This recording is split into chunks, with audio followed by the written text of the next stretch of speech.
Hey Libra, welcome to your 2020 Sidereal Astrology reading. So this video is for Sidereal Astrology, which takes into account the actual size of the constellations. This is different from mainstream astrology, so the signs are different and your signs are likely different between systems. So if you are new to this channel, definitely check out the link down below for more information. There's also a birth chart calculator down there where you can see exactly what your sidereal signs are. And I do recommend these videos for your ascendant sign if you do know that. And again, with that calculator, you can see exactly what your ascendant is. Also, your sun and moon, you can watch this for as well. And if you do want a more well-rounded view of the year ahead, I do recommend watching all three videos there. All right, so Libra, let's take a look at the most important things taking place here this year. This is looking at the outer planets as well as some of the eclipses that we have taking place. So the area of main emphasis for you is your third house. This is the house that deals with our perception, our minds, and also communication. So it rules things like learning specifically practical knowledge, and reading. It also rules writing as well. So writing things, books, or sometimes through school, having to write papers or essays. It also rules communication for that same reason. So anything involving speaking or communicating, also emphasized, and then also very practical things like business or trade. It also rules our neighbors and our siblings. So everything in our more immediate environment and very practical things in life. So this area has already been heavily developed for you the past couple years in particular. You've had Saturn here. And so a lot of you may have been already working hard towards some very practical things or learning some new things, or developing your communication. It's very grounded, very realistic with Saturn. But this year we have Jupiter expanding this area as well. So Saturn's going to finish up here, and it's a great year to finalize and complete some of this patience or diligence or hard work that you could be doing in this practical sector. But Jupiter's going to help you maybe see some opportunities with this stuff as well. So really going to help you expand your perspective about what's possible regarding some of these practical things: reading, writing, learning, business, trade, connecting with your peers, your siblings, anything like this. Now in January we do have the lunar eclipse on January 10th in your 9th house. So what's going to help balance out all this practical development is going to be on you expanding your horizons with the 9th house. And this lunar eclipse can help you do this. Around mid-January, a great time to do a status check with how your more expansive life is going. View your worldview, look at it. What's your view of life? What's your perspective? What's your philosophy, your outlook on things? Also, how's your adventurous side? Do you get plenty of time outdoors or in a more adventurous or travel or things like that? Great to do a status check with that. Could even be some things culminating on this level. So great to be aware of it because it's going to help balance out what is, again, this very practical part of the chart for you with the third. And this really all year, really good to develop your more expansive side, your beliefs, your abstract mind, and also maybe physical adventure, travel, things like this. Now in January we have the conjunction between Saturn and Pluto. So Pluto has already been transforming this third house, this practical area for you for a very long time, since around 2007. And so now we have this restructuring that's taking place with this sector for you. So what I would say is it's very good in January in particular to be non-attached to whatever it is you're learning or writing or communicating with this practical stuff or the business stuff or whatever it is. And that's going to help induce the change that Pluto's calling us to do, because collectively we're all going to be restructuring things, and for you it's in this practical sector, and so anything you can do to be non-attached to these things will just allow for that transformation to occur. And in the wake of whatever gets removed or released or ends from that non-attachment, that change, there'll likely be some new foundations laid with Saturn. And that's, again, a great year to build upon this practical area for you. Now, February, we have a minor aspect, but still a synergistic one, between Jupiter and Neptune. Again, Jupiter expanding your practical sector is now going to be in good harmony with Neptune, who's been really helping you have more of a receptive approach to your passions in life. So at the same time, maybe as far back as 2010, maybe there hasn't been as much clarity in regards to your passions or the things you're passionate about. It could be your kids, it could be the romance in your life, it could be creative things. There's just this deep water energy that's been involved with your passions. But this year, there's a really good synergy between these two areas, so I feel like there'll likely be some good flow with your self-expression, or a little more receptive about your passions in life, and that's linking up very nicely with what is developing with your communication sector and this practical life. So this all starts around February 20th, and then we'll be going on through about October 12th, with July 27th being a kind of shifting point halfway between that three-way aspect there. Now, March, we have Saturn dipping into your 4th house to give a prelude as to what 2021 and 2022 will be about regarding your development. And this is the area of home, family, and sometimes our health. So between the months of March through June, really good time to see what can be built upon regarding your foundations in life and your emotional security and maybe your home. And this is what's going to happen in the coming years. There's good foundations being laid here. So you get a bit of a prelude, good time to kind of warm up to that energy, just to start to maybe build some solid foundations for yourself there. And work within your limitations and see the long road and the patient road. But this is a very good placement for Saturn to be in Capricorn.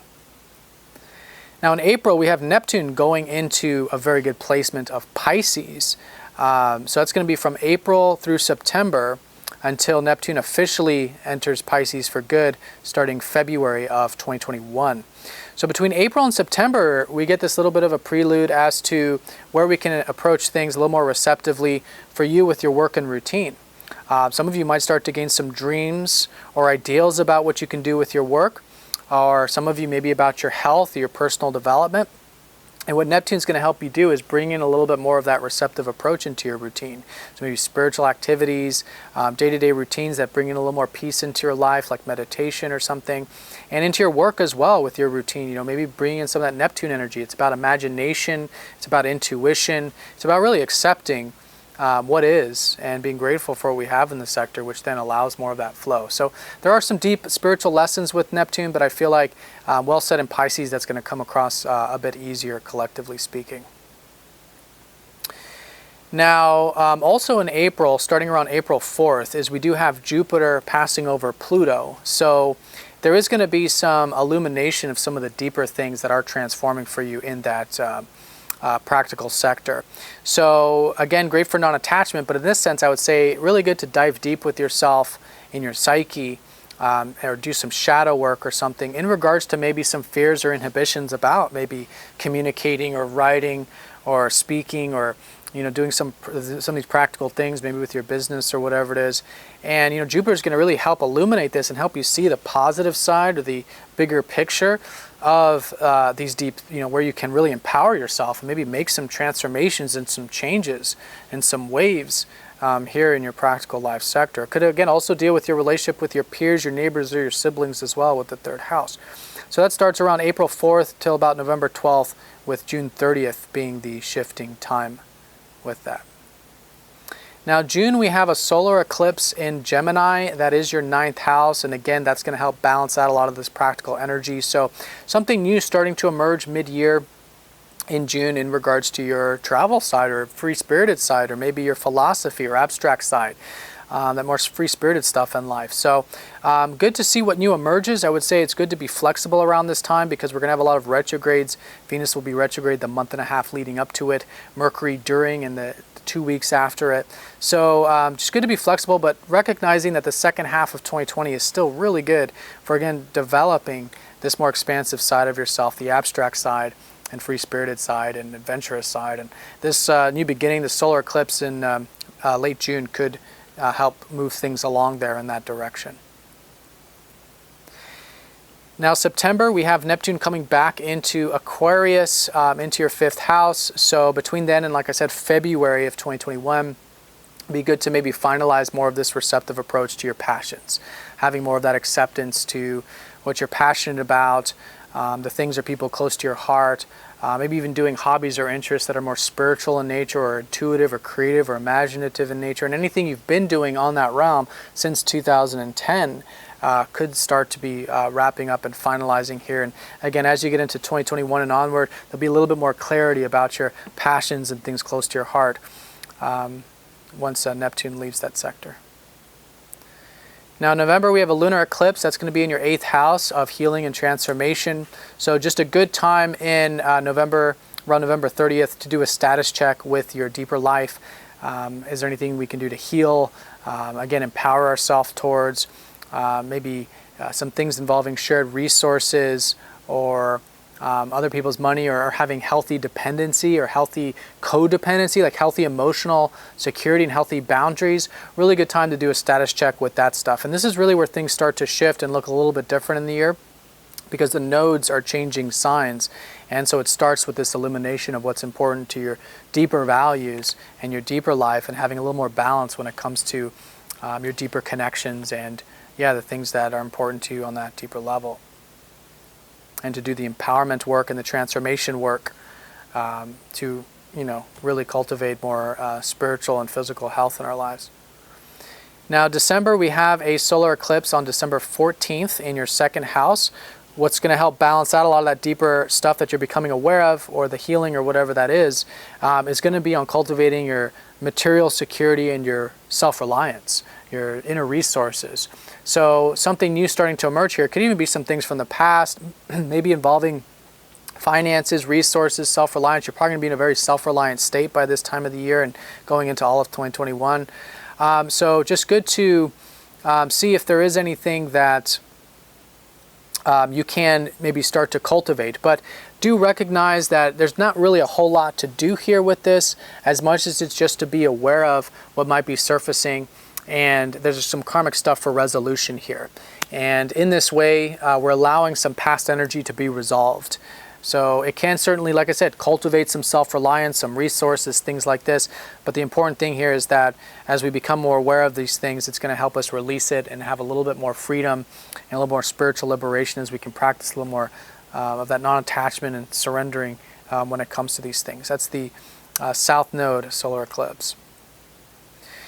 Now, at the end of December, December 21st, we have Jupiter and Saturn conjoining for the last time. So this is their only exact conjunction, but it's going to be finalizing the fact that we've had them both in the same constellation. So this will be likely a solidification of anything you've been doing on that practical front: communication, learning, connecting with your peers, whatever it's been. This solidifies things in that we do have this balance now between the opportunistic side of this with Jupiter and the work and constructive side with Saturn. So yin and yang, expansion, contraction, finalizing at the end of the year here in your practical sector really helps solidify what has been a lot of maybe work done here, and in this case maybe some opportunities finalizing or completing here at the end of the year. All right, so Libra, hope you all have a fantastic 2020. Now down below is a 20% discount for a personal reading if you would like a personal look at the year ahead. That includes both a Skype session or a MP3 session looking at your personal chart. So do check that out for more information. But I wish you all the very best. Hope you have a fantastic 2020, and I'll see you all in the next video. Take care.